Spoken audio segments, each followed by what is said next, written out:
Bom, boa tarde, boa noite a todos. Nós estamos iniciando mais uma live aqui pelo Espaço Marx de Campo Mourão, juntamente com a Sindunespar, que é a seção sindical dos docentes da Unespar. Então, a gente pede aí para os camaradas e amigos que estão entrando nessa live que compartilhem ela com os demais, para que a gente possa alcançar o maior número de pessoas possíveis. Gostaria que vocês deixassem aí nos comentários se vocês estão ouvindo bem, porque nós estamos com uma falha de comunicação com o Marcelo. A gente ouve o Marcelo, mas ele não consegue nos ouvir. Então, gostaria que vocês, nas mensagens aí na live, fossem comentando e nos ajudando nessa transmissão que a gente está iniciando. Então, vamos só esperar um quórum inicial aí para nós darmos início a essa atividade de hoje, tão importante quanto discutir a questão da crise atual. Então, em minutos, a gente inicia essa discussão sobre a crise atual, em parceria com o Sindunespar, o Espaço Marx de Campo Mourão. Então, em instantes, a gente iniciará essa live. A gente pede que vocês compartilhem essa live na página de vocês, para que possamos alcançar o maior número de pessoas.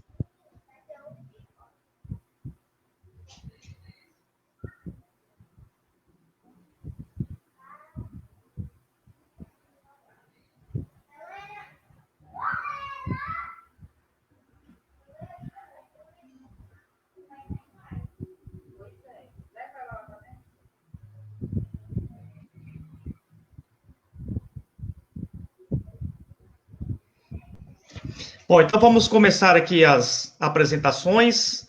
Eu sou o professor Osmar, da Universidade Estadual do Paraná, campus de Campo Mourão. Também, atualmente, estou como vice-presidente do Sindunespar, que é o Sindicato dos Docentes da Universidade Estadual do Paraná. Então, esta live é uma atividade promovida pelo Espaço Marx de Campo Mourão. O Espaço Marx já existe há 12 anos aqui na Universidade Estadual do Paraná e vem desempenhando atividades de cunho formativa que abordam a perspectiva marxista, mas que trabalha fundamentalmente também com as obras de Marx e de Engels na comunidade acadêmica, mas também aberto à comunidade em geral. Atualmente, nós também estamos realizando 2 estudos. Um é o estudo do Capital do Marx, que é coordenado por mim. Um outro é o grupo chamado Grupo das Mulheres Revolucionárias, que é coordenado pela professora Analeia Domingues. Também hoje iniciamos a campanha de recadastramento do Sindunespar e também a campanha de filiação, porque nós estamos numa retomada do sindicato. Então, a gente pede para que os docentes da Unespar façam o seu recadastramento, aqueles que ainda não são filiados, que se filiem ao nosso sindicato, para que possamos fortalecer a nossa luta coletiva nesse momento tão grande de adversidades, e que é fundamental a organização da classe trabalhadora, é fundamental a organização da luta dos docentes, para a defesa de uma educação pública de qualidade a todos nós. Então, eu vou passar a palavra para o professor César, que me acompanha nessa live hoje como mediador, para que ele faça as suas primeiras considerações e faça a apresentação do professor Marcelo, para que assim a gente possa iniciar a nossa discussão de hoje. Professor César? Osmar, boa noite a todas e todos, né, que estão nos assistindo. Boa noite, Osmar, professor Marcelo Carcagnolo. Sou professor do Instituto Federal do Ceará, campus Boa Viagem, trabalho no curso de licenciatura em Química, atuo nas disciplinas pedagógicas, né? Sou doutorando em Educação, do Programa de Pós-Graduação em Educação da Universidade Federal do Ceará, na linha de pesquisa Educação Estética e Sociedade, né? Temos hoje como convidado aqui para apresentar a sua fala, né, o professor Marcelo Carcagnolo. Marcelo Carcagnolo possui graduação em Ciências Econômicas pela Universidade de São Paulo, mestrado em Economia pela Universidade Federal Fluminense e doutorado em Economia pela Universidade Federal do Rio de Janeiro.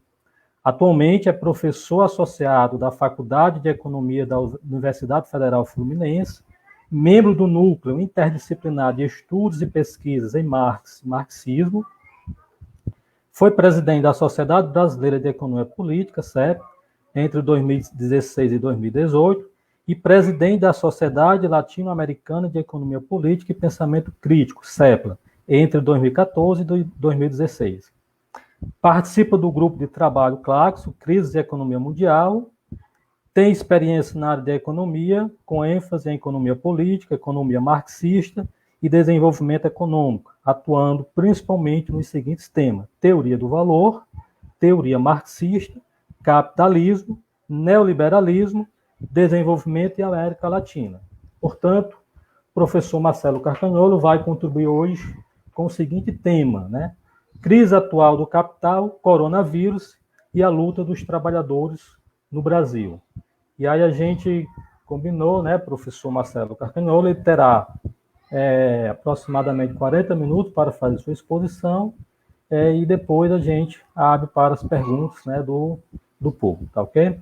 Então, passamos a palavra agora para o professor Marcelo Carcagnolo, e aguardamos a contribuição dos companheiros e das companheiras para a gente retornar ao debate no final da sua fala.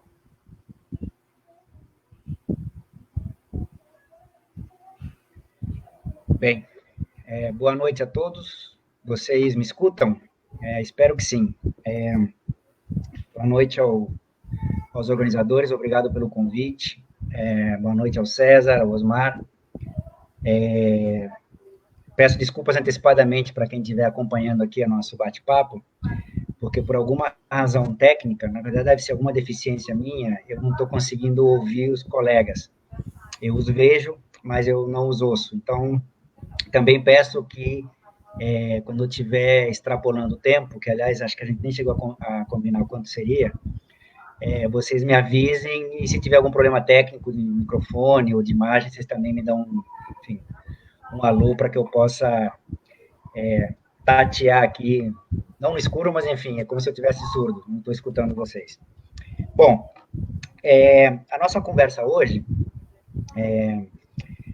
procura tratar da crise atual do capital, dos impactos dessa crise atual do capital na economia e na sociedade brasileira e a relação que isso tem com o coronavírus e a pandemia da Covid-19 e como isso define, enfim, coloca determinantes extremamente complexos para a luta da classe trabalhadora no mundo, mas em específico, no nosso caso aqui no Brasil. Essa é a minha primeira intervenção, depois aí no bate-bola, nas perguntas, a gente vê como é que a coisa vai, mas eu queria, nessa minha primeira intervenção, desenvolver duas questões relacionadas, mas que dizem respeito à mesma coisa, que é o fato de que, ao contrário do que várias, talvez a maioria, talvez em termos hegemônicos isso esteja assim sendo apresentado, na discussão a respeito dessa relação da crise pandêmica com a crise da economia mundial e a crise brasileira, uma coisa que fica, às vezes implícita, mas normalmente é explicitada, é a ideia de que a causa, a razão que está por trás dessa profunda crise, dessa profunda depressão da economia mundial, e pelo fato de ser uma economia como se ela fosse única e exclusivamente o coronavírus e a crise pandêmica em função do alastramento da Covid-19. O que eu quero defender aqui é que o coronavírus ou a Covid-19, ela não é a causa nem da crise da economia mundial atual, nem a causa da crise porque passa, nesse momento, a economia brasileira. Há poucos dias, agora o noticiário está sendo dominado por outras questões relacionadas a isso, mas, enfim, mas há não muito tempo atrás, nós ouvíamos membros do governo afirmando que, se não fosse pelo coronavírus ou pela crise pandêmica, a economia brasileira já estaria, nesse momento, porque já estava dando sinais disso, segundo eles, no final do ano passado, no começo deste ano, de uma retomada da atividade econômica, portanto, de decolagem, digamos assim, para usar o termo que se usou, da economia brasileira, o que é falso. Isso é uma mentira. A economia brasileira não estava voando antes da pandemia, ou melhor, se estivesse voando, estaria em descenso e não em decolagem. Vários indicadores demonstram isso. Lembrem-se, no início do governo Bolsonaro, no início do ano passado, as expectativas em função da implementação de uma estratégia liberal do mercado eram de retomada da atividade econômica, e com o passar do ano de 2019, portanto, antes dessa crise pandêmica, essas expectativas de crescimento ao longo do ano foram, como costuma ser, diga-se de passagem, sendo revistas sempre para baixo. E ao final do ano, o que se viu foi uma performance da economia brasileira tão pífia quanto vinha sendo nos anos anteriores, já conformando naquele momento, antes do estouro da crise pandêmica, a maior crise da história da economia brasileira. Isso se refletia não apenas em decréscimos na taxa de crescimento, mas também em aprofundamento da desestruturação do mercado de trabalho, mesmo nos breves períodos em que o nível de emprego foi retomado de maneira extremamente precária, postos de trabalho precários, part-time, sem direitos, benefícios, enfim. Você teve também, ao longo do ano, mais especificamente ao final do ano, um processo intenso de desvalorização da taxa de câmbio, que reflete uma fuga de capitais, por várias razões. Lembrem-se da piada não porque é de mau gosto, mas enfim, do ministro Paulo Guedes nos dizendo que se a taxa de câmbio chegasse a 5, ele, enfim, teria feito muita besteira para que chegasse a 5. O que se discute hoje em dia não é nem se vai chegar a 6 ou não, mas o que se discute no mercado, não é nem coisa de economista marxista, heterodoxo ou crítico, é quando chegaremos a 6.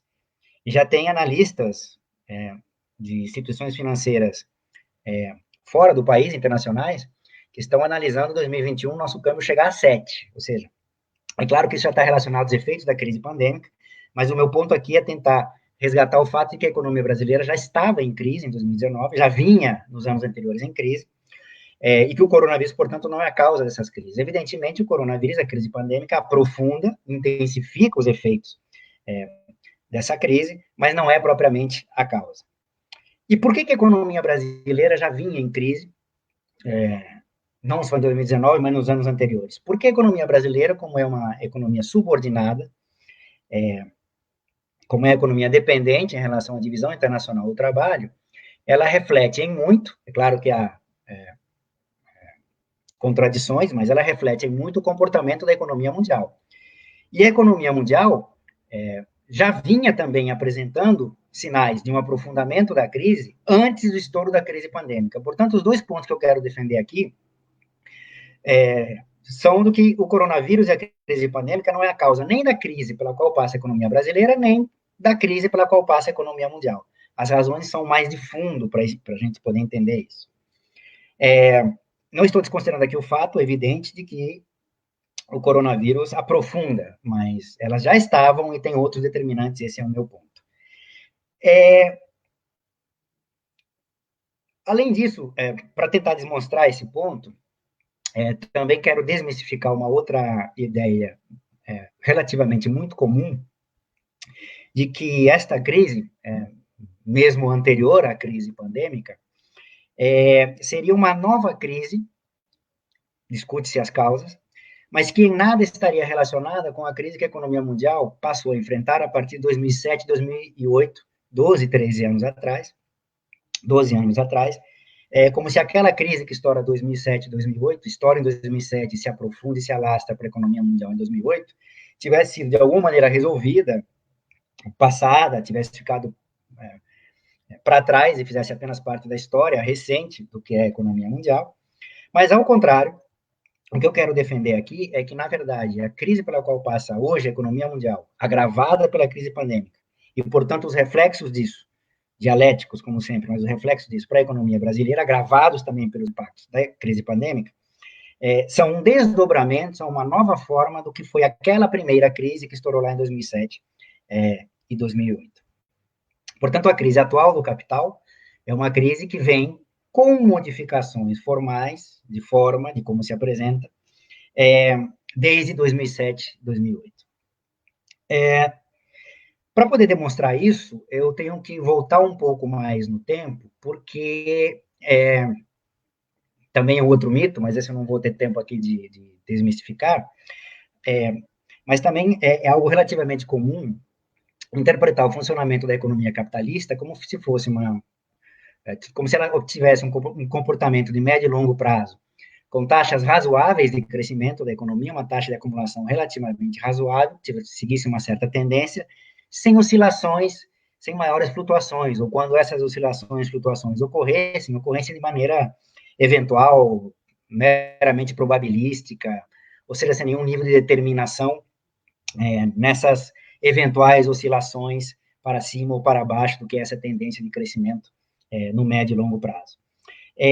Isso também é um mito, porque, embora com distintas interpretações teóricas, com vários, dentro do espectro ideológico do que é a teoria econômica, com vários tipos de explicação para como isso acontece, mas talvez um dos poucos consensos que existem na teoria econômica é o de que essa trajetória, que de médio e longo prazo, sim, é uma tendência de crescimento na acumulação, ela funciona necessariamente, portanto, não é nada eventual, ocasional, fortuito, que pode ou não acontecer, necessariamente funciona na base de oscilações cíclicas. Ou seja, há períodos, durante algum tempo, em que essa economia mantém taxas aceleradas de crescimento, chega a um certo pico, ocorre uma ruptura, uma inflexão, um momento de crise, que se reverte num período posterior que dura algum tempo de depressão, de estagnação econômica, de consequência da crise, e depois de passado algum tempo de estouro dessa crise, vem uma outra inflexão que define uma retomada, uma recuperação da economia, ou seja, um movimento cíclico na trajetória dessa taxa de acumulação como característica necessária do funcionamento da economia capitalista. Isso é algo que toda teoria econômica, para usar um termo que se utiliza na teoria econômica, trabalha-se como um fato estilizado, ou seja, faz parte, é assim que funciona, e trata-se, portanto, de explicar. O que a teoria econômica normalmente faz, por não possuir uma teoria das crises mais bem formulada, e aqui eu não tenho tempo de trabalhar isso com mais detalhes, é encontrar causas exógenas, externas, alheias, como causas que independem do funcionamento do que é a sociedade capitalista. São acontecimentos fortuitos, estouros, portanto, imprevisíveis, não tem o que fazer, a não ser minimizar as possíveis consequências desses estouros.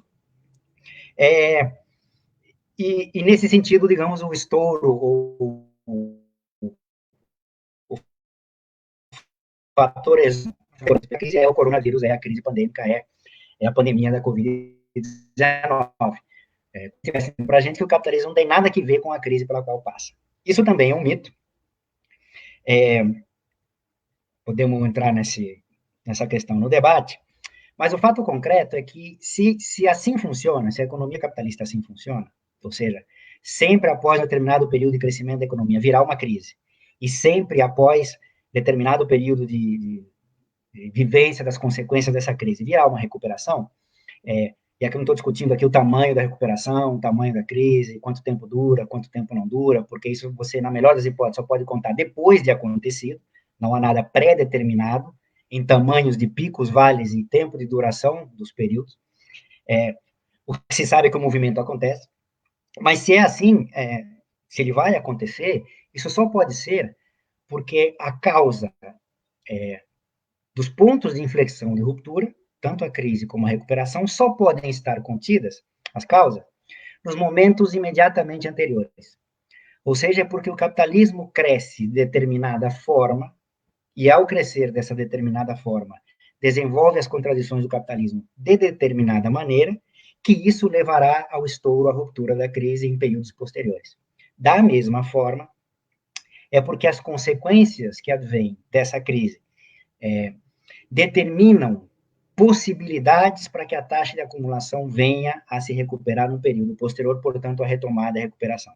Ou seja, para dizer de uma maneira simples e caricata, o capitalismo entra em crise porque cresceu e volta a crescer porque entrou em crise. É isso que significa essa trajetória, isso que está por trás dessa trajetória cíclica do capitalismo. Enfim, mas o que nos importa aqui é que, se é assim, a gente vai encontrar as causas dessa atual crise por que passa o capital na forma específica como a acumulação capitalista se caracterizou num período de crescimento imediatamente anterior. E esse período de crescimento imediatamente anterior, à sua vez, já é consequência da forma como o próprio capital saiu da sua penúltima grande crise estrutural que ocorreu lá no século passado, na virada dos anos 60 para os anos 70. E o que aconteceu ali? Bom, para caracterizar esse capitalismo pós-anos 70 do século passado, ou para caracterizar o que se chama de capitalismo contemporâneo, aqui a gente teria que gastar mais tempo em vários elementos que fazem parte dessa caracterização.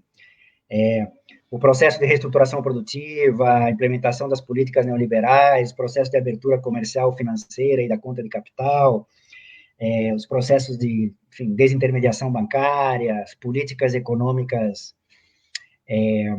de deliberadamente aumento de concentração de renda e riqueza, que se viram, por exemplo, na virada dos anos 70 para os anos 80, seja na Reaganomics, do Ronald Reagan, nos Estados Unidos, seja na política econômica da Margaret Thatcher, na Grã-Bretanha, também no final dos anos 70, conhecidos como economia do lado da oferta, enfim, você tem vários componentes aqui.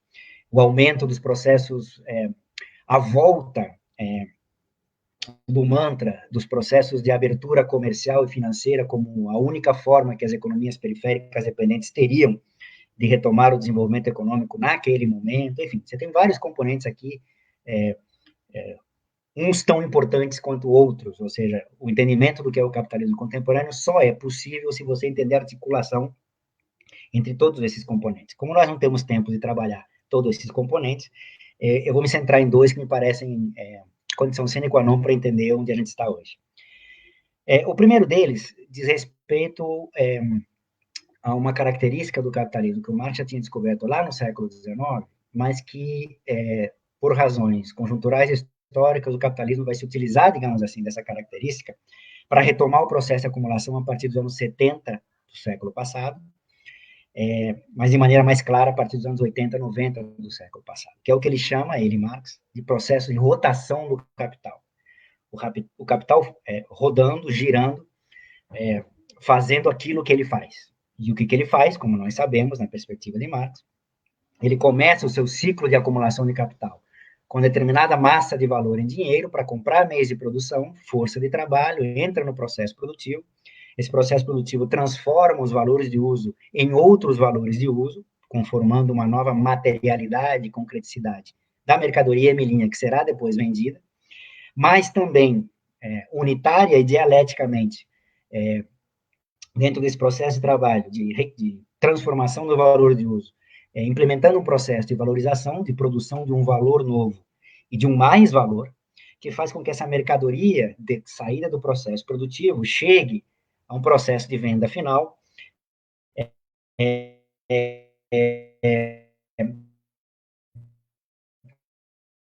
com uma ação de processo isso tudo está ad nauseam no livro 1 do Capital, mas nesse livro 2, especificamente na seção 2 do Capital, ele está preocupado, em específico, com o tempo que o capital demora para fazer isso. Ou seja, quanto tempo o capital demora para comprar o que tem que comprar, produzir na valorização e o valor de uso que tem que produzir, e quanto tempo ele demora para vender aquilo que ele produziu naquele processo de produção. Esse tempo total é justamente o tempo de rotação do capital. E o que o Marx descobre ali na seção 2 do livro 2 do Capital é que o simples fato, ou seja, se nada mais se modificar, a gente já sabe pelo livro 1 que as coisas se modificam, a jornada de trabalho é variável, a intensidade de trabalho se modifica, os salários também variam, enfim. Mas mesmo que se não se modificassem todos esses elementos que compõem o valor que se valoriza, o capital, o simples fato do capital fazer a mesma coisa mais rápido, ou seja, a diminuição do tempo de rotação do capital, acresce, eleva, aumenta o que lá ele chama de taxa anual, porque ele usa o ano para contabilizar os exemplos dele, de mais valor ou de mais-valia, mas a gente poderia transformar isso para uma taxa periódica de mais valor ou de mais-valia, e, portanto, com os outros determinantes também não se modificando, isso implicaria no aumento da taxa anual ou periódica de lucro, como ele vai constatar na seção 1 do livro 3. Portanto, o simples fato do capital fazer o que faz mais rápido eleva as taxas de lucro e, portanto, eleva as taxas de acumulação. O capitalismo se utilizou, implementou vários processos, toda essa ladainha que começa nos anos 70 de reestruturação produtiva, reengenharia, processo de downsizing, upsizing, just in time,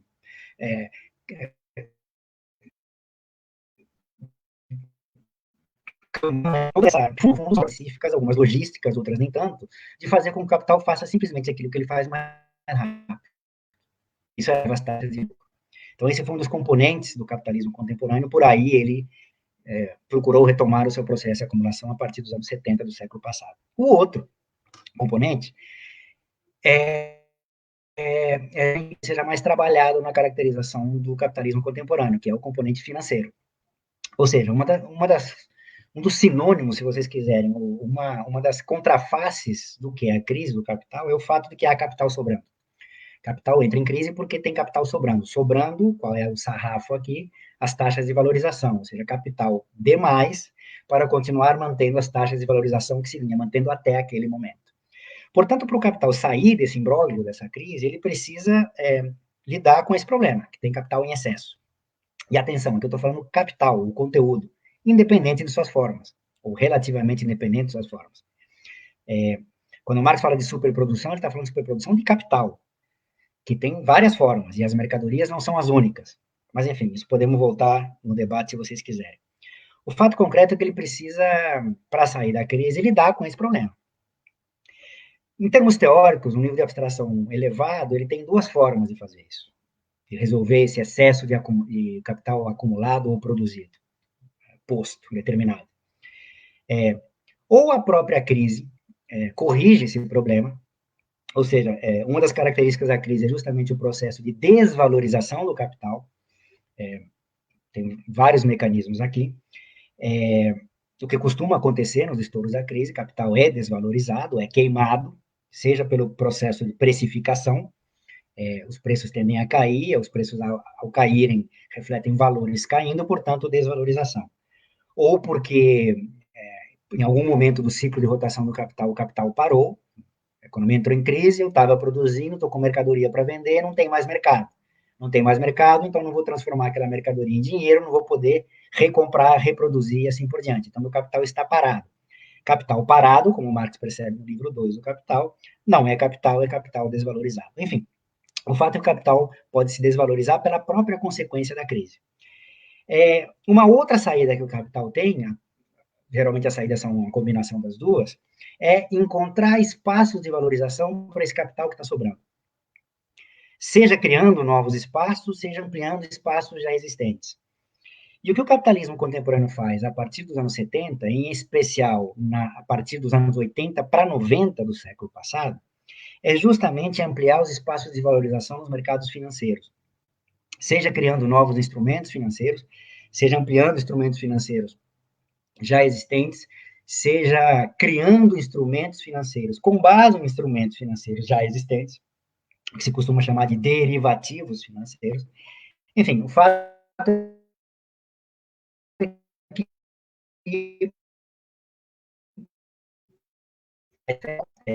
isso é superacumulado. Isso nos ajuda a entender o que é o capitalismo contemporâneo e a crise atual, porque a categoria que está por trás desse processo é característica do capital, mas o capitalismo contemporâneo, historicamente falando, o capitalismo da virada dos anos 70 para os anos 80 do século passado, se constrói com base na lógica de valorização dessa categoria que o Marx descobre no livro 3 do Capital, lá no século XIX, que é o capital fictício. Aqui também tem tema para a gente ficar até amanhã conversando, mas o que eu gostaria de deixar claro desde já é que o capital fictício em Marx ele não pode ser confundido com uma das acepções que se dá ao termo capital financeiro, que é o fato daquele capital que se encontra alocado na esfera financeira, ou seja, um capital que se define pela contraposição ao capital que está na esfera produtiva. Que seria um capital que meramente se apropria de juros, portanto, um capital rapina, que não gera emprego, renda, não contribui em nada, de nenhuma maneira, para o crescimento econômico, em contraposição ao capital que está na esfera produtiva, que esse sim produz, gera renda, emprego, salários, etc, etc, etc. Essa interpretação é uma interpretação keynesiana, que até pode ser de esquerda, às vezes, mas é keynesiana, e portanto, completamente estranha a Marx. Não tem nada a ver com o que o Marx estava propondo com o capital fictício. O que é o capital fictício para Marx? O capital fictício é basicamente o seguinte, aqui correndo o risco da simplificação. Independente de onde esteja esse capital, notem, não importa se ele está na esfera financeira, produtiva, até comercial, no setor primário, independente de onde ele esteja, o que normalmente é ruim, mas enfim, o que costumamos entender pelo funcionamento do capital é um capital que pré-existe na forma de dinheiro, se transforma em meio de produção, fosse trabalho, produz valor, mais valor, e depois se apropria. Portanto, a produção como sendo o pressuposto daquilo que será apropriado, o que parece natural. Só dá para comer um bolo depois que você fez o bolo, só dá para se apropriar de algo depois que o algo está posto, produzido. Pois é, o que o capital fictício faz é subverter, inverter essa lógica. Por isso que o Marx o caracteriza como fictício. Ele é construído, ele é real, mas ele é construído com base em uma ficção. Ficção aqui não como sinônimo de mentira, mas ficção aqui como um sinônimo de algo que ainda não aconteceu. Pode vir a acontecer, portanto, pode vir a não acontecer. É uma ficção neste momento, que pode ou não se tornar realidade no futuro. O capital fictício se constrói pelo fato de que, quando agentes econômicos, quando indivíduos ou capitais que vendem e que compram esses títulos, acreditam que algo vai dar frutos, rendimentos, lucro lá na frente, aquilo que vai permitir uma apropriação lá na frente pode ser rateado já hoje. Portanto, o que se vende hoje são direitos de apropriação sobre um valor que ainda não foi produzido. Espera-se que ele será produzido, portanto, se vende hoje expectativa de apropriação sobre um valor que não foi produzido. É isso, basicamente, que caracteriza o capital fictício. Ele se constitui, porque quem vende, sei lá, um papelzinho ou qualquer coisa, onde diz, estou repassando aqui o direito para quem pagar o valor de mercado de hoje, desse direito de apropriação, deste negócio que virá no futuro. Isso constitui o capital fictício. Na hora que você vende esse papelzinho, você troca por dinheiro ou por, enfim, com alguma outra mercadoria, e, portanto, você está constituindo o teu capital com base nessa ficção. Então, percebam, a expectativa de apropriação futura constrói o capital que permitirá a construção dos pressupostos que entrarão no processo de produção. Ou não, mas enfim, inverte-se a lógica. A expectativa de apropriação determina a possibilidade de produção. E é isso que o capitalismo, essa lógica que o capitalismo contemporâneo desenvolve para todos os setores, inclusive para todas as classes. A própria classe trabalhadora também tem muito, de maneira acentuada, e principalmente neste século, o século XXI, passou a viver com os seus rendimentos, o seu salário atrelado a essa lógica de valorização. Portanto, o que caracteriza o capitalismo contemporâneo não é que eu tenho um setor financeiro separado dos outros, majorado e dominando os outros. O que caracteriza o capitalismo o capitalismo contemporâneo é que essa lógica de valorização fictícia de capital, e, aliás, de qualquer rendimento, contaminou todas as instâncias de vida. A sociabilidade, as relações sociais passaram a ser todas elas intermediadas por compra e venda de mercadorias com base na constituição de capital fictício ou de capitalização, para usar um termo mais corrente. Muito bem. Esse capital fictício ele tem uma dialética, digamos assim, porque, evidentemente, ele em si, capital fictício, não constitui diretamente um processo de produção de valor necessariamente. Às vezes pode ser a forma como o capital produtivo se constitui, como ele obtém crédito de capital, mas não necessariamente, pode estar em outra instância. Mas, quando cresce essa massa, ou essa proporção de capital na forma fictícia no mundo, e foi o que aconteceu, você está aumentando os direitos de apropriação de um valor que esse capital não necessariamente contribui para diretamente produzir. Então, tem mais gente se apropriando de um mesmo bolo, mais gente para comer o mesmo bolo. A tendência, portanto, é de que o pedacinho do bolo que vai para cada um, leia-se, a taxa média de lucro, tenda a cair. Essa é a, digamos assim, disfuncionalidade do capital fictício, que de alguma maneira viesada é que é percebida pelos, bem viesada, digamos assim, é percebida pela ótica keynesiana. Um capital parasitário, que só se apropria, não contribui com produção, etc, etc. Só que o capital fictício também tem uma funcionalidade para a acumulação capitalista. O que ele permite? Ele permite a redução do tempo de rotação do capital como nunca antes se viu. Não existe melhor forma de reduzir o tempo do que trazer o futuro para o presente, que é o que, no fundo, ele faz. O capital fictício, ele rifa o futuro trazendo isso para o presente, ele está encurtando o tempo. E, portanto, como eu já aqui expliquei rapidamente, isso, por esse lado, contribui para o crescimento da taxa anual de lucro. Então, essa dialética, por um lado, mais direto, imediato, tendendo a reduzir a taxa de lucro, por outro lado, de maneira mais mediada, contribuindo para o aumento da taxa de lucro, essa dialética é que conforma, determina os momentos do ciclo do capitalismo contemporâneo. Até 2007, a tendência foi de preponderância da funcionalidade. A partir de 2007, até hoje, a tendência é de preponderância da disfuncionalidade. Ou seja, a partir dali, e por que ocorreu o estouro especificamente no mercado subprime imobiliário americano, podemos deixar para o debate depois, se vocês quiserem. O fato é que ali, detentores desses papeizinhos, no caso, os créditos imobiliários, os bancos, instituições financeiras que tinham essas hipotecas de sua posse, começaram a ver que ou os pagamentos desses créditos hipotecários não iam ocorrer conforme acertado, ou aqueles papéis no mercado secundário não tinham a precificação que vinham tendo até aquele momento, já estava com uma tendência de baixa. Então, quando essas instituições financeiras começaram a desconfiar de que aquele papel ia valer menos no futuro, revenderam esse papel hoje, tentando se antecipar ao movimento. Quando várias instituições financeiras entram com um excesso de oferta desses papéis, o preço desses papéis despenca, justamente o preço desses papéis e das casas, em última instância, que estavam relacionados a esses papéis, também despenca.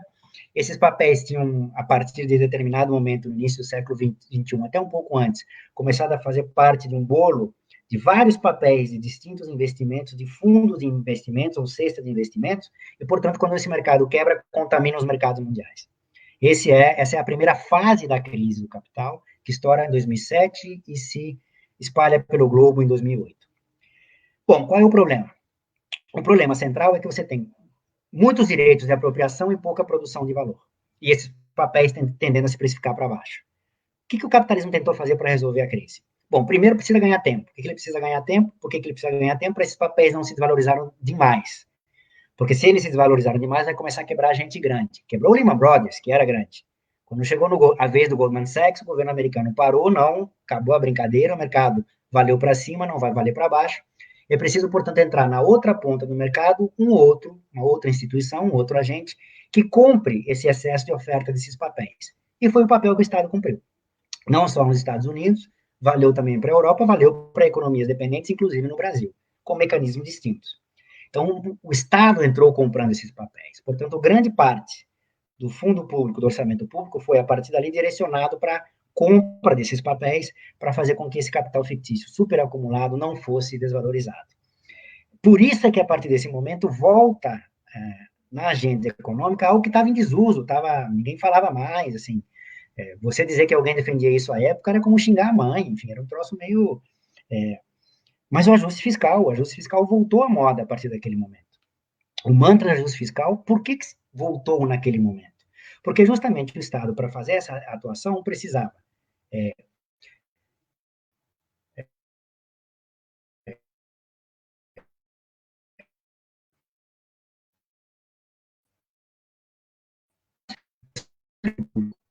nessas despesas financeiras do Estado. Portanto, ele precisa o fiscal do Estado não então, as despesas financeiras só que o rombo muito grande significa que o ajuste fiscal foi se mostrando insuficiente logo no início já, 2008, 2009. E, portanto, o Estado, para continuar atuando em maior quantidade, se viu na obrigação de utilizar o instrumento do acréscimo da dívida pública, ou seja, o Estado emitindo títulos da dívida pública, vendendo no mercado financeiro, conseguindo recursos para poder atuar ou cobrir o rombo daquilo que o ajuste fiscal estava sendo insuficiente para fazer. A partir daquele momento, você tem um aumento em maior, com uma taxa de aceleração maior,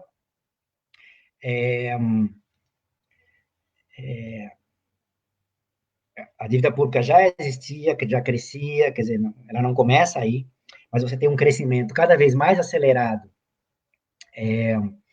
da dívida pública. E quando chega 2010, 2011, por razões específicas da formação da zona do euro, estoura a segunda fase da crise. A segunda fase da crise é justamente aquela que estoura na zona do euro, no estouro das dívidas soberanas. Portugal, Itália, Grécia, enfim, os PIGs, como se falou à época. Você percebe, a segunda fase da crise é a mesma crise, não é igual à primeira fase, mas é o limite da forma de atuação via Estado que o capitalismo encontrou para tentar ganhar tempo, dado o estouro da primeira fase. Isso faz com que o Estado continue atuando, cresce a dívida pública, e o capital fictício superacumulado não seja precificado para baixo. O que nós vivemos hoje, tudo isso para chegar no hoje, o que nós vivemos hoje é o estouro da terceira fase da crise. Todo mundo sabia que em algum momento, porque o que o Estado estava fazendo no mundo inteiro era ganhar tempo. O que ele precisava era ganhar tempo para que as reformas estruturais que estavam por trás disso, desde lá atrás, ou seja, o aumento da taxa de exploração do trabalho, o aumento da taxa de mais valor necessário para aumentar a produção de mais valor, que era necessária para fazer frente àqueles direitos de apropriação que foram superproduzidos pelo capitalismo contemporâneo, demora tempo. O efeito das reformas trabalhista, previdenciária, etc., que aumentam a taxa de exploração, esses efeitos demoram. E de lá para cá, 2007 para cá, o que aconteceu foi uma expansão maior ainda da massa de capital fictício, dos direitos de apropriação, e a produção, a economia mundial, a atividade econômica, relativamente estagnada. O que significa dizer que as causas que levaram aquele estouro 2007, 2008, não só continuaram, 2017, 2018, 2019, como se aprofundaram. Então, todo mundo esperava a terceira fase da crise. Teve várias especulações, viria pelo estouro da bolha imobiliária na China, viria enfim, teve várias apostas de por onde viria o estouro da terceira fase da crise. O estouro da terceira fase da crise veio agora, a economia mundial já estava em descenso desde 2018, como eu falei no início da minha intervenção. Meu tempo está acabando, eu preciso encaminhar para a conclusão da primeira intervenção. O que acontece agora com a crise pandêmica, com a pandemia da Covid-19, é que ela se apresenta como se fosse a causa mais imediata do que a terceira fase da crise. Mas primeiro que ela já estava ocorrendo, sabia-se que ia estourar em algum momento, e lembre-se, no começo do ano, para e passo já ao início da crise, alastramento da crise pandêmica para além da China, para o resto do mundo, também teve aquele ensaio de estouro dessa bolha via mercado, via preço do petróleo, com o preço do petróleo caindo para níveis muito abaixo do que é o seu custo de produção, que colocava em xeque, inclusive, enfim, não só a sustentabilidade do mercado de petróleo, mas também a própria geopolítica internacional, e naquela discussão que nós vimos da Rússia com a Arábia Saudita, a China envolvida no meio, Estados Unidos também, enfim, houve um momento onde as duas estavam correndo, a crise pandêmica e o estouro via mercado do petróleo, como se cada um pudesse vir como a manifestação da terceira fase da crise. Como a crise pandêmica se alastra brutalmente depois disso, ela assume esse papel. E por que isso acontece? Acontece por uma razão muito simples. Daí a importância do tema da rotação de capital de novo.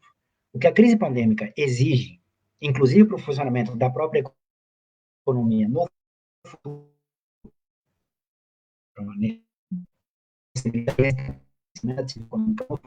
uma forte restrição não só à atividade econômica, mas à própria atividade dos seres humanos. Ou seja, a quarentena, o isolamento necessário para tentar passar por essa questão da crise pandêmica, que, diga-se de passagem, também está relacionado ao fato de que as políticas neoliberais desconstruíram os sistemas sanitários de saúde, uns mais, outros menos, e, portanto, o preço agora nós estamos pagando agora, esse preço nós estamos pagando agora, porque muito do isolamento está relacionado à incapacidade do sistema lidar com aqueles que necessariamente serão impactados por esse vírus. Um dos papéis do isolamento é justamente diluir ao longo do tempo, em função da baixa capacidade que o sistema tem de atender a quem sofrer dessa enfermidade. Enfim, atividade econômica para, mas também as próprias relações sociais estão em stand-by. Lembre-se, capital parado é uma das formas de desvalorização do capital. O que explica alguns governantes, e não é só o nosso aqui, o Bolsonaro, mas em outros lugares também, e não só federais, em alguns governos estaduais e municipais também isso acontece, essa coisa de que a economia não pode pagar a conta do combate à pandemia, enfim, a economia precisa vir junto com a saúde, a determinação que está por trás disso é o fato de que o capital parado se desvaloriza e, portanto, ele precisa voltar à atividade para poder ser o que ele é, um valor que se valoriza. Meu tempo está chegando ao fim, né? Osmar, me avisem aí. Continuo ainda sem o som de vocês, portanto, estou dependendo aqui do chat. Me avisem aqui. Eu só vou dar uma deixa aqui para tentar encaminhar para o debate, que é o seguinte.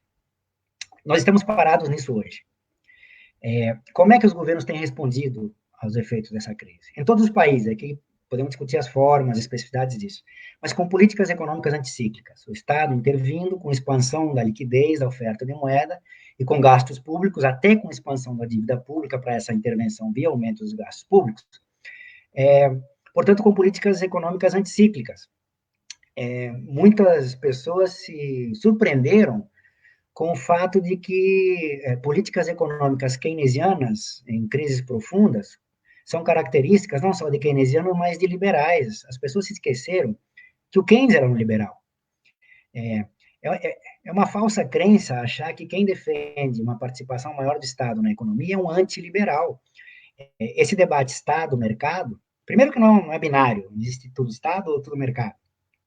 Segundo que esse debate, mais Estado, menos Estado, na atuação da economia, é um debate dentro do liberalismo. Do ponto de vista da filosofia política clássica, Hobbes e Locke pertenciam, os dois, à filosofia política clássica liberal, eles eram liberais. Do ponto de vista da teoria econômica, os defensores do modelo mais convencional, o modelo clássico, são liberais, mas o Keynes também era liberal. Keynes escreve a teoria geral não para se contrapor ao liberalismo, ao capitalismo, e, portanto, ser mais um comunista, mas ao contrário, ele está querendo salvar o capitalismo no momento de profunda crise, vê na atuação do Estado, com política econômica, monetária e fiscal anticíclica, a única maneira de, no curto prazo, resolver esse problema, mas ele mesmo falava, no curto prazo, depois voltamos a ser liberais, ou seja, eu quero terminar com o seguinte,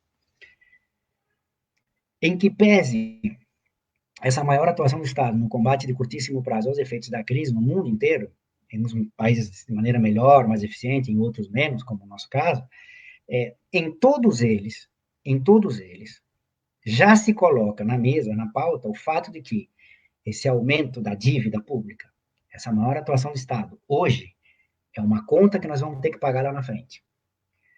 Ou seja, o que eles estão nos dizendo é que, passada da melhor ou da pior maneira essa crise pandêmica, essa conta virá, e, portanto, o que eles estão dizendo para a gente é que lá na frente, passada a crise pandêmica, o ajuste fiscal vai ter que ser mais forte ainda para fazer frente a essa conta do aumento da dívida pública hoje, e dois, eles não dizem assim, mas eu vou dizer para terminar, se toda a massa de capital fictício, superproduzida, que, diga-se de passagem, de 2007, 2008 até hoje, cresceu ainda mais, portanto, o problema continua majorado, se essa massa de capital fictício não for desvalorizada pela própria crise, tanto maior será, junto com esse maior ajuste fiscal pós-crise pandêmica, a necessidade de novas reformas.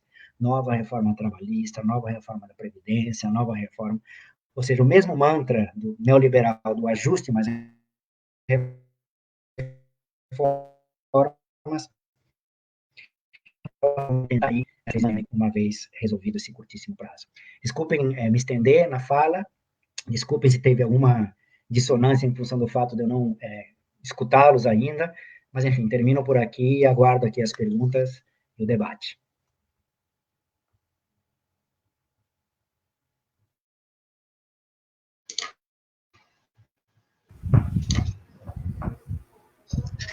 Bom, excelentes contribuições do professor Marcelo para a gente pensar sobre a crise atual.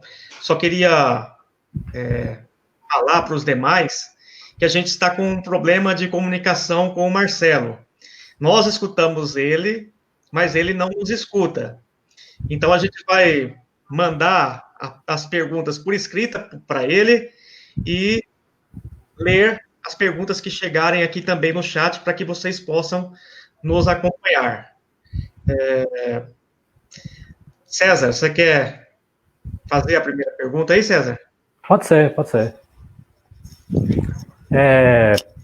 Bom, Marcelo, muito obrigado pela sua contribuição. Minha pergunta vai justamente no ponto, né, que você esboçou aí já quase no final, mas tivemos um problemazinho aqui de comunicação, não saiu muito claro, né? E aí eu vou resgatar um pouco aqui o Mesaros, né, lá no Paralelo do Capital, que ele vai dizer o seguinte, né, que diante da crise estrutural do capital, fica cada vez mais difícil o Estado garantir políticas públicas, né, educação, saúde, segurança, etc., né? E, segundo ele, cada vez mais a luta por essas políticas públicas teria que ser necessariamente uma luta contra o capital. Então, nesse sentido, a pergunta né, qual é essa relação do fundo público, né, que você abordou aí na sua exposição, a relação do fundo público, né, com a política econômica atual do governo federal, né, antes da pandemia, implementada aí pelo Paulo Guedes, frente à retirada de direitos dos trabalhadores e frente à diminuição dos gastos públicos, por exemplo, agora na área da saúde, que se agravou com a PEC 95, né, que foi a retirada, o congelamento de gastos públicos durante 20 anos, e agora a gente está vendo as consequências diante da crise, né? Então, gostaria que você apontasse um pouco, fizesse essa relação na sua fala agora posterior.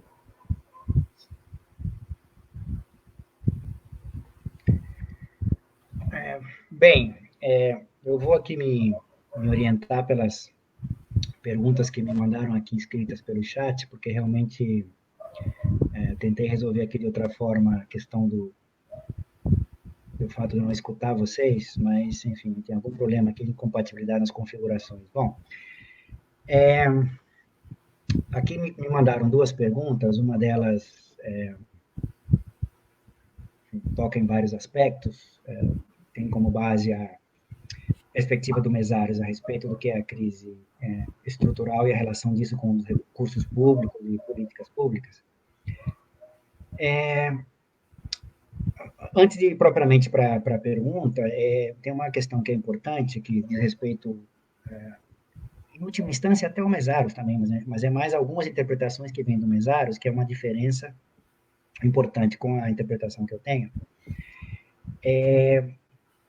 Alguns apoiando-se no Mesaros, o Mesaros nem sempre é tão claro nisso, mas enfim, apoiando-se no Mesaros, vem essa crise atual do capitalismo como sendo um desdobramento, alguns mais direto, outros com várias outras mediações, da crise estrutural do capital lá dos anos 60, 70.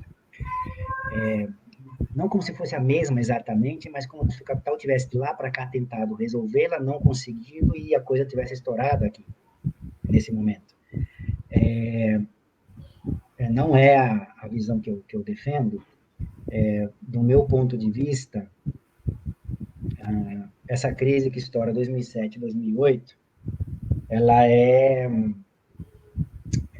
a crise de um novo capitalismo, ou seja, há sim uma retomada do processo de acumulação de capital depois da crise dos anos 60, 70 do século passado, evidentemente não nas mesmas proporções e taxas do que foi o crescimento anterior do segundo pós-guerra mundial, mas sim, ocorreu, e com uma nova forma, com uma nova característica, com novas determinações, que eu procurei aqui ressaltar.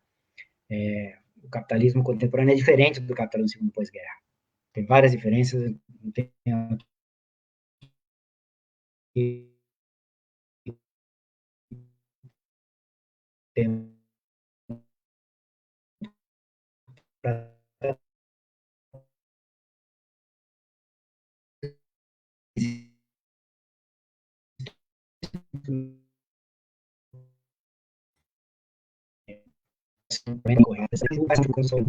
diminuição de recursos para as políticas públicas. Percebam bem o seguinte, se fez sentido o que eu falei, a grande contradição do capitalismo contemporâneo, desde sempre, desde que ele nasce, é o fato de que, para que essa lógica de valorização fictícia do capital, ou seja, de crescimento da massa de capitais, que procura se especializar na mera apropriação, em termos diretos, exige que o processo de produção de valor, portanto, que a exploração do trabalho seja cada vez mais acentuada. Portanto, exige-se o aumento da taxa de exploração em taxas nunca antes vistas. Senão, vai estourar na crise. Por isso que o neoliberalismo e aquilo que ele defende em termos ideológicos, políticos, não só ideológicos, mas políticos e política econômica concreta, real, mostrou-se historicamente a forma mais adequada para aquilo que é necessário, para aquilo que era demandado por essa nova lógica de acumulação do capitalismo contemporâneo. Portanto, essa derrota histórica da classe trabalhadora via o neoliberalismo, por um lado, de desvalorização da força de trabalho, ou seja, de uma redução dos direitos da força de trabalho, por um lado, de piora nas formas de assalariamento, por outro, de aumento do caráter regressivo das estruturas tributárias, o que faz com que as classes mais pobres tendam a contribuir relativa, proporcionalmente, mais com o que é o fundo público do que as classes ricas, em termos relativos, proporcionais, em alguns momentos até absolutos, e que esses gastos, ou seja, na outra ponta do que é o gasto do Estado, que esses gastos sejam direcionados justamente para a rolagem, em maior proporção, para a rolagem daquilo que é a base, a alavanca de toda essa construção de castelo de cartas, que nada mais é do que o capital fictício, que é a dívida pública, é necessário rolá-la, fez com que o papel do Estado, fosse acentuado no capitalismo contemporâneo, no Estado neoliberal, e que, portanto, a constituição e os gastos desse fundo público fossem direcionados cada vez mais para as necessidades de manutenção dessa lógica de valorização fictícia do capital. Isso mesmo antes do estouro da crise. Isso é característica da fase de crescimento dos anos 80, 90, começo deste século. Que quando estoura a crise, essas contradições se explicitam mais e se explicitam mais de maneira irônica, porque é justamente esses momentos de profunda crise que se exige, isso vale para esta marca histórica, mas vale para as outras também, que se exige um papel mais atuante do Estado para salvar o sistema. salvar de alguma maneira as pessoas, mas para salvar o sistema. E aí necessita-se tanto do fundo público, percebam a ironia da coisa, assim, em alguns lugares, por suposto não os que a gente mais está acostumado, mas enfim, mas em alguns lugares capitalistas, não tem nada de comunista nisso, está chegando a discutir, se propondo taxação de grandes fortunas, não só de renda, como de riqueza. Isso é algo que, antes da crise, nem se pensaria em propor. Mas, evidentemente, apesar dessas ironias, digamos assim, no estouro da crise, o papel do Estado é justamente esse. Mas o que eu quis deixar marcado aqui é que o papel do Estado é esse, mas sempre com o olho na frente. Ou seja, trata-se de antecipar aquilo que o Estado pode ter de receita para gastar hoje, mas a conta vai ter que ser paga lá na frente. E quem vai pagar, já está sendo sinalizado, é a classe trabalhadora, seja por um aumento de impostos, não se fala nisso, mas se pensa, mas principalmente por um ajuste fiscal e, portanto, uma redução das políticas públicas vindouras para tentar fazer com que a dívida pública que se construa ou se acelere na sua construção hoje seja rolada lá na frente. A outra pergunta que me colocaram aqui, são três, eu já vi a outra aqui, mas enfim, a segunda, quais os efeitos mais imediatos da crise atual sobre a classe trabalhadora brasileira e qual a saída para os trabalhadores? Bem, quem fez a pergunta, o Osmar que me mandou aqui, não sei se foi ele, bem percebeu que eu tentei aqui caracterizar qual é a racionalidade na luta de classes, que sempre determina um momento histórico. Eu tentei aqui caracterizar qual é o sentido, a racionalidade, a lógica que está por trás da tentativa do capital de sair da sua própria crise, portanto, do ponto de vista da classe capitalista, dos nossos inimigos. Do ponto de vista da classe trabalhadora, e principalmente no Brasil, a questão é tão trágica, tão complexa, que a primeira coisa que a classe trabalhadora, e nós estamos vivendo isso no cotidiano, a gente está tratando de sobreviver. Os mais vulneráveis a essa crise pandêmica são justamente aqueles mais vulneráveis porque não têm condições, seja porque não tiveram condições de se alimentar a vida inteira, e isso acaba cobrando seu preço nesses momentos de profunda crises, de doenças complexas, mas que, enfim, trabalhadores informais, desempregados, que vivem de bico, que trabalhavam meio período, são os mais desassistidos, não têm condição não só de se reproduzir do ponto de vista material, porque não tem dinheiro para comprar comida, mas também não tem recurso mínimo para comprar aquilo que é necessário para, enfim, para o asseio mais básico para tentar se precaver da crise pandêmica. Quer dizer, a gente vive um momento tão complexo, onde se exige, além de isolamento, que as pessoas lavem a mão com água e sabão, mas grande parte das nossas comunidades favelas nem água tem, quer dizer, como é que vai passar álcool gel, quer dizer, enfim, grande parte da classe trabalhadora, a mais vulnerável, nem acesso a esse tipo de coisa nunca teve e não tem agora, e não é com míseros R$600 em míseros 3 meses que vai ter acesso a isso, é só ir no supermercado e ver quanto custa uma compra básica, quer dizer, vai parte desse dinheiro para poder fazer um encanamento e botar água, enfim, comprar álcool gel, impossível. Portanto, a primeira coisa para a classe trabalhadora é sobrevivência, O que, diga-se passagem, é uma questão importante para o capital, indireta. Percebam o seguinte, essa crise do capital ela já estava posta, e uma das consequências da crise do capital é justamente o crescimento do exército industrial de reserva, que num primeiro momento pode parecer que é funcional para o capital, porque primeiro porque tem gente de reserva para quando se acelerar a acumulação, lá tem força de trabalho. Segundo, para regular salário. E também regular as reformas necessárias feitas, porque é justamente um poder de barganha do capital. Se você não aceitar a reforma, tem alguém que quer o teu emprego. Mas notem o seguinte, quando o exército industrial de reserva cresce muito, tampouco é algo funcional para o capital, porque significa que vai aumentar a miséria, a pobreza, as pessoas vão começar a reclamar, vai ter balbúrdia, vai ter agitação social, vai ter conflito, vai ter aumento da violência, então pouco é funcional para o capital. O que eu estou querendo dizer aqui, tentando encontrar as melhores palavras para dizer de maneira menos dura, é que de tempos em tempos o capital precisa ajustar o estoque do exército de reserva, precisa matar pessoas mesmo. Já o fez em guerras mundiais, né? Primeira Guerra Mundial, Segunda Guerra Mundial, E, de alguma maneira, está começando a acontecer agora. Não estou dizendo que seja uma intencionalidade do capital. O que eu estou dizendo é que a coisa está meio que fugindo à mão. Percebam, já tem gente na Europa dizendo que, passada a crise pandêmica, eles vão incentivar a imigração de novo, porque vai faltar gente, vai faltar mão de obra, vai faltar força de trabalho.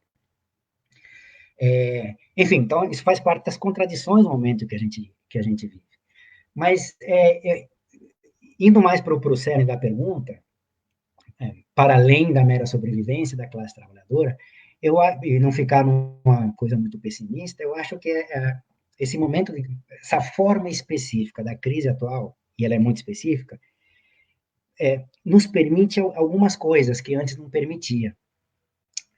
A primeira delas é mais fácil, digamos assim, agora, deixar claro algo que nos parecia óbvio, mas que, por conta da vitória ideológica no liberalismo, era mais difícil, enfim, que produtivo é o trabalho.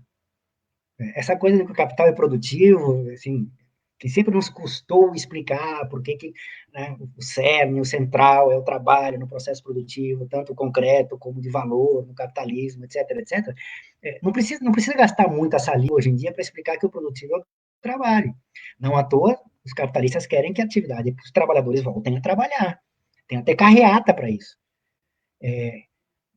Isso nos permite várias coisas, nos permite, inclusive, é uma mera possibilidade, não é uma necessidade, não estou dizendo que vai acontecer, mas nos permite, inclusive, não só, não é desconsiderar as especificidades dos distintos tipos de trabalho concreto, ofícios, e, inclusive, como isso tem implicações do ponto de vista da luta cotidiana, estratégica e tática da classe trabalhadora. Não é desconsiderar isso. O trabalhador do setor privado tem uma lógica, trabalhador do setor público tem outra lógica, trabalhadores informais tem uma lógica, trabalhadores formais tem outra, enfim, não é desconsiderar isso. Mas esses momentos de aguda, de estrutural crise do capitalismo, resgatar, inclusive, a consciência da unidade dentro dessa diferenciação. Nos explicando o que é a classe trabalhadora, em que pese todas as diferenças dos distintos ofícios da classe trabalhadora, do que nos custava antes do estouro dessa crise. Então, eu acho que isso também é uma vantagem do ponto de vista da consciência. Do ponto de vista organizativo, ou de saída, eu diria o seguinte, falsos dilemas que se nos apresentavam enquanto classe trabalhadora em alguns momentos, especificamente em momentos de crescimento da acumulação da capital, são desmistificados nesses momentos de crise.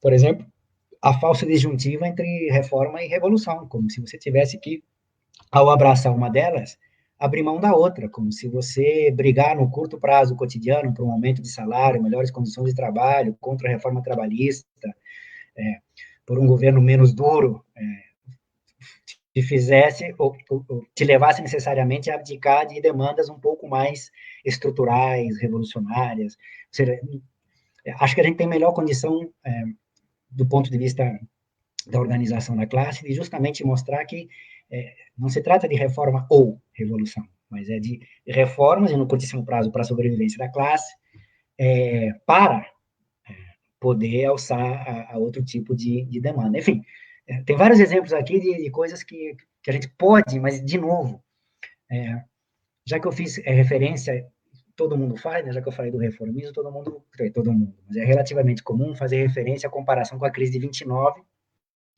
né? E com o período que veio posterior do Estado do Bem-Estar Social, welfare state, quer dizer, possibilitou-se historicamente 25 anos, 26 anos de relativa conciliação de classe, com alguns direitos, etc., etc. Mas não se esqueçam que naquele momento histórico que não temos hoje, na crise de 29, a esquerda estava em ascenso, do ponto de vista numérico, do ponto de vista de consciência de classe, tinha acúmulo de consciência, de organização, de luta, de estratégia, de tática. Tanto estava em ascenso que tinha conseguido êxito em alguns processos revolucionários, em outros não, com todas as contradições que eles tivessem, ao ponto tal de chegar naquele momento e oferecer algum tipo de alternativa, com todos os problemas que tivesse. Hoje em dia não temos mais isso. Não se esqueçam que entre a crise de 29, anos 30, e começo, entre aspas, do chamado 30 anos gloriosos do Estado do Bem-Estar Social, tem um negócio chamado Segunda Guerra Mundial. Foi preciso uma Segunda Guerra Mundial para que o capital topasse, entre aspas, conceder alguns direitos. E não se esqueçam que ao final da Segunda Guerra Mundial, na Europa, quando termina a guerra, quem é que está armado? Quem está armado é justamente a massa trabalhadora, a população, em alguns países-chave, França, Itália, Espanha, que tinham no seu processo organizativo uma consciência acumulada, seja de partidos comunistas, seja do movimento anarquista. Tinham um exemplo, estavam com arma na mão e poderiam se colocar a questão, peraí, derrotamos o nazifascismo, por que a gente não dá um passo adicional? Tem-se o acordo, a negociação, fim da Segunda Guerra Mundial, via União Soviética, que rebate os partidos comunistas oficiais, de desarmar essa população em troca de alguns direitos do Estado do Bem-Estar Social. Então, o que eu estou querendo dizer com tudo isso é que, mesmo numa... Eu acho, pelo que eu falei aqui, que é algo que não vai acontecer. Mas mesmo aqueles que acham que existe a possibilidade de um novo Estado do Bem-Estar Social depois dessa crise pandêmica, lembre-se que quando esse Estado do Bem-Estar Social, para poucos, em alguns países, aconteceu em função da luta de classes e da força da classe trabalhadora acumulada até aquele momento. O que nós temos hoje não é uma força da classe trabalhadora e não temos acúmulo na luta de classes para demandar esse tipo de acordo reformista, conciliatório, enfim. Chegou aqui para mim outra pergunta, no meu WhatsApp, uma pergunta do Léo, vou ler aqui. Como o professor discutiu, o capital fictício estimulou os estados a aprofundarem as dívidas públicas e isso impossibilita a promoção de políticas sociais. Assim, a pergunta é a seguinte: quais são as alternativas progressistas de amenizar, romper com a lógica do aprofundamento das dívidas públicas dos estados ou da dívida brasileira? Olha, Léo, aqui eu poderia te responder de um ponto de vista mais abstrato, naquilo que eu poderia chamar de crítica da economia política do endividamento, fazer uma crítica ao papel do Estado, do endividamento público na sua relação com o processo de acumulação do capital, mas ia ficar uma resposta muito abstrata. Eu acho que, para ser mais profícuo, não vamos ser utópico achando que, por melhor que seja o nosso esforço tático, organizativo, de estratégia, a gente consiga tomar o poder, o Estado, e, portanto, nos promover uma nova sociabilidade. O que eu estou querendo dizer com isso? Com isso é o seguinte, vamos pressupor que continuaremos estando onde estamos, ou seja, no Estado capitalista, numa economia dependente, com todos os problemas acumulados até aqui, uma economia profundamente desorganizada, uma estrutura produtiva que voltou a se reprimarizar e aumentou a pauta exportadora em função desses produtos primários, um processo de desindustrialização, um aumento do desemprego do emprego informal, desestruturado, e que, portanto, e temos um Estado e um governo, um Estado como nós conhecemos. O que eu estou querendo dizer com isso? Que na atual conjuntura, sendo realista, se nós conseguirmos... bom, primeiro, o aumento da dívida pública, isso não tem como não acontecer. A dívida pública vai aumentar. O Estado tem que atuar para salvar vidas, não só para salvar a atividade econômica, mas, enfim, para salvar vidas. O Estado é um Estado deficitário, por várias razões, não vou aqui entrar nessa discussão, mas, portanto, o endividamento é algo, não tem discussão, a dívida pública tem que subir. A discussão aqui é aumentar a dívida para quê? Ou seja, como é que o Estado está atuando? E aí eu acho que entra a discussão que me parece que é importante, e a pressão para tentar mudar a direção dessa forma de atuação do Estado tem que vir de baixo, tem que vir. A luta de classe cotidiana hoje em dia é essa.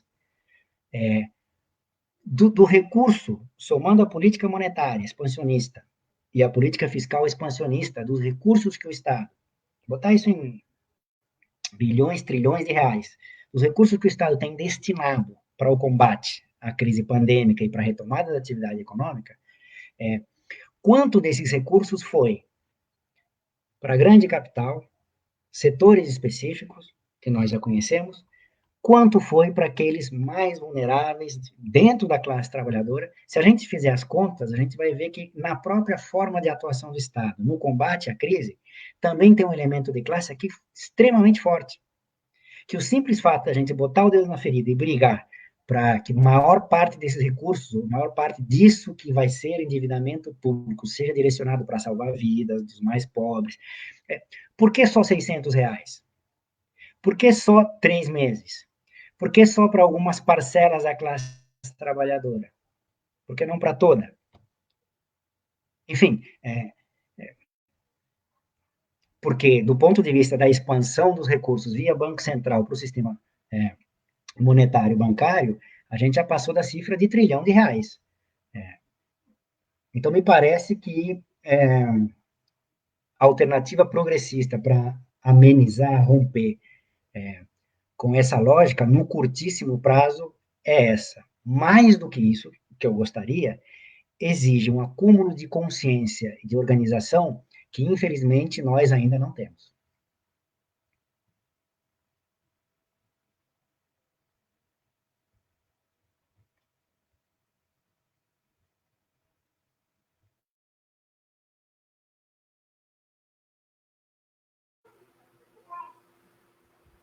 Pode fazer as suas considerações finais, então?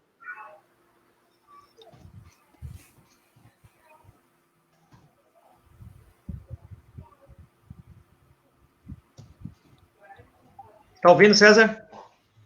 Estou vendo. Pode fazer suas considerações, então, finais aí, ou alguma observação, para a gente ir encerrando. Só, assim, considerações, é só agradecer o espaço, a oportunidade, né? Agradecer ao Marcelo Carcagnolo pela excelente apresentação, pela sua contribuição ao debate, né? Esclarecimento da atual crise, né? Foi muito importante, né? Os pontos que ele levantou do capital fictício, e buscando lá no Marx, né? Que é importante nós temos isso como referência, né? Ter o Marx como nosso ponto de início de análise da crise, né? Obviamente que a nossa análise não se esgota no Marx, mas ela é uma referência teórica importante para a gente. Então, agradecer ao Marcelo, ao professor Osmar, e seguiremos na luta. Abraço a todos.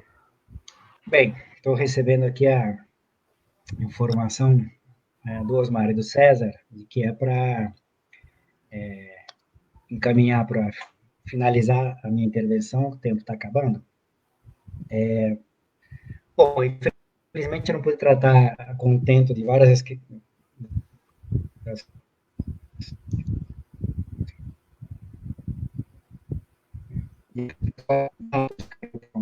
completamente. Até porque essa última questão de dívida pública está relacionada, inclusive, com uma discussão dentro da esquerda sobre o papel, por exemplo, da auditoria da dívida, enfim. Existem umas discussões também dentro da perspectiva mais crítica, dentro da teoria econômica, de uma proposta que se chama de moderna teoria monetária, enfim, tem vários aspectos que eu poderia ter tratado e nós não temos para isso. Como a gente tem que encerrar em função do tempo, eu gostaria de terminar também com algumas breves observações no terreno mais político, que me parece que são importantes. A primeira delas é que grande parte do que eu tentei fazer aqui foi um pouco de mapear o sentido que está por trás, o que conforma o que é o nosso inimigo. Estou partindo aqui do pressuposto de que nós estamos aqui, os participantes, quem está ouvindo não necessariamente, mas enfim, temos claramente, sim, temos viés ideológico, o viés ideológico da classe trabalhadora, mas o que eu tentei fazer aqui é um pouco mapear qual é o sentido que está por trás da atuação, do que está sendo, do que virá a ser o nosso inimigo. E tem algo que eu até mencionei, mas me parece que vai ser cada vez mais importante, que é o seguinte: é uma característica também das crises do capitalismo, e quanto mais forte, mais abrupta ela é, como é o caso desta, mais aprofundada essa característica, o processo de centralização do capital. Ou seja, capitais que quebram, são desvalorizados, são engolidos por, nem sempre, mas via de regra, por capitais maiores, que acabam centralizando o capital. O que eu estou querendo dizer com isso? Que no mapeamento do que é o nosso inimigo, nós temos que tomar muito cuidado com esse processo que é dinâmico, extremamente dinâmico, rápido nos dias de hoje, em função da lógica do capital fictício, para identificar exatamente quem é o nosso inimigo. Então, por exemplo, só para citar um exemplo rápido, com essa desvalorização brutal da taxa de câmbio e com a tendência de preço de ativos reais para baixo em função da crise que nós estamos vivendo, os ativos brasileiros estão cada vez mais baratos. O que significa dizer que em algum momento pode vir uma avalanche de capitais externos que vão reconfigurar todo o mapeamento da propriedade dos ativos dentro da economia da sociedade brasileira. Saber quem são, de onde vêm, eu acho que é tarefa nossa para justamente mapear qual é o nosso inimigo. Isso me parece extremamente importante, ainda no mapeamento de qual é a economia política, digamos assim, da classe capitalista. Do nosso ponto de vista, eu acho que, quero terminar com isso, se servir só para isso, eu já estaria satisfeito. Se a gente sair dessa crise pandêmica, vendo que é necessário acumular forças, mesmo naqueles momentos em que a gente acha que não precisa acumular forças, ganhar consciência. Eu estou falando aqui do início do século XXI, estou falando não só do Brasil, mas das sociedades latino-americanas, onde prevaleceram governos progressistas. A luta de classes e a formação de quadros e ganho, acúmulo de consciência, ela não é só necessária quando nós estamos enfrentando inimigos imediatos diretamente no poder. Ela é necessária sempre. Durante os governos progressistas, por vários mecanismos e por várias razões, o processo conciliatório, você concilia um período, concilia 2, concilia 3, 4, no médio e longo prazo, depois de 10 anos de conciliação, primeiro que já é outra geração, segundo que essa nova geração, e mesmo antiga, já não sabe mais fazer análise de conjuntura, mapeamento de inimigo, diferença entre estratégia e tática, curto, médio e longo prazo. Então, o processo de formação, saindo dessa crise pandêmica, processo de formação e luta de classes para e passo tem que acontecer, vai soar estranho, todo santo e não santo dia. É que eu não sei se tem dia não santo, mas enfim. Porque foi São Jorge no Rio ontem, aqui no Rio de Janeiro um troço meio cabalístico, enfim. Eu acho que se a gente sair com essa lembrança, talvez nas derrotas é onde a gente aprenda mais, se a gente sair com essa lembrança de que, em que pese momentos de conciliação de classe, que é melhor do que, enfim, estou pensando, por exemplo, em colegas da Argentina, hoje em dia, que estão comparando a forma como a Argentina está combatendo essa crise pandêmica em relação à nossa. É claro que eles estão mais, entre aspas, mais bem posicionados, porque eles têm um governo, reformista, com limites e tal, mas certamente é muito melhor do que o nosso. Mas eles também estão se colocando essa pergunta, essa questão, assim, pelo fato de termos um governo menos pior do que o governo de vocês, isso não nos dá o direito de não continuar exigindo o aprofundamento de ganhos para a classe trabalhadora. A luta de classes é cotidiana, sempre, e não tem fim. Quer dizer, tem, mas até chegarmos lá, obrigado, abraços para todos, desculpem os problemas, eu realmente não consegui escutá-los, vou ver o que aconteceu aqui com a configuração e, de repente, numa próxima vez, eu os escuto. Então, quero agradecer ao professor Marcelo pela excelente exposição, discussão, e ao César por ter ajudado aqui na mediação. César estudou comigo lá na pós-graduação no Ceará, na Universidade Federal, é um companheiro de luta que está sempre aí defendendo os interesses da classe trabalhadora da qual nós fazemos parte.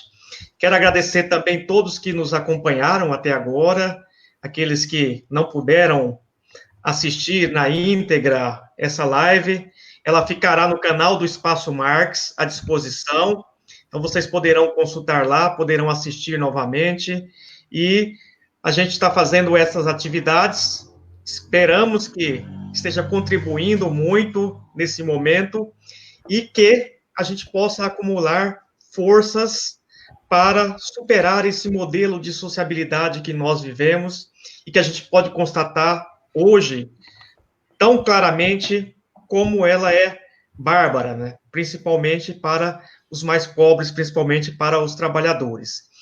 Então, agradeço a presença de todos, um abraço a todos, e na semana que vem a gente organizará mais uma live. Abração a todos. Abraço.